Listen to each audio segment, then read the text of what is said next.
Donc une fois que le produit est installé, vous pouvez commencer à démarrer à faire un programme de test. Donc ici, on va prendre la Wise Web Application. Donc il faut choisir ça dans les templates appropriés. Donc une fois qu'on a choisi le template, on peut créer la forme qui sera une web form. Avant de pouvoir faire cela, il va falloir rentrer le numéro de licence de test qu'on a obtenu lors du download. Ici, faire le trust pour le template.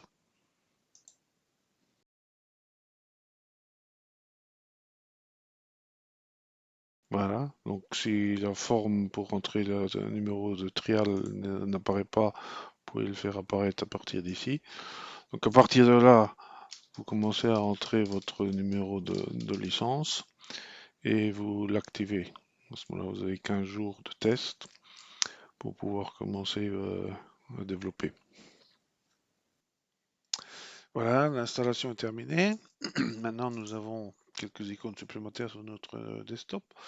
Donc, si on fait le tour de ce qui a été rajouté, ici, nous avons le Hello World, le projet par défaut de pas mal de langages.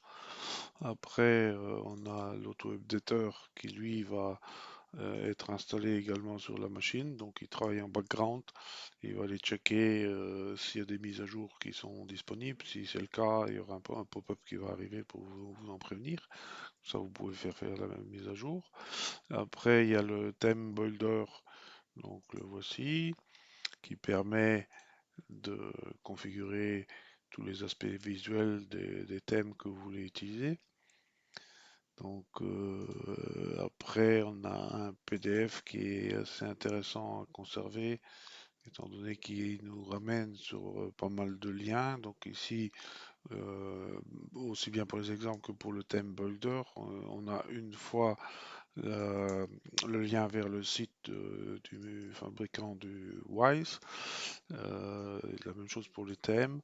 Et puis sur le GitHub, donc il y a un groupe GitHub qui existe. Donc, si on va parcourir maintenant celui-ci, donc ça, une fois sur, voilà, donc quand on va sur le site, on a quelques exemples qui sont présentés. Dans GitHub, il y en a beaucoup plus, évidemment, parce que c'est là que tout est maintenu. Et en fait, chaque fois, ce sont des petits projets qui sont dédiés à la compréhension d'un contrôle ou pour vous donner un petit exemple de ce qu'on peut faire. Donc, dans certains cas, il y a possibilité même, donc soit de prendre la solution et de l'essayer chez vous, soit vous pouvez faire un test en ligne. Donc, dans ce cas-ci, on a un virtual desktop qui est très facile à faire avec le produit. Donc ici, on a plusieurs fenêtres, hein, on simule un desktop Windows avec différentes fenêtres qui sont accessibles. Donc si je prends celle-là, voilà. Donc après, il y a ces effets de sélection, des sélections. Vous pouvez aller voir à ce moment-là dans, dans le code du projet qui est mis en démonstration, comment c'est réalisé. Donc c'est assez intéressant. Ça permet de rapidement voir ce qu'on peut faire avec le produit, surtout sur un cas bien particulier.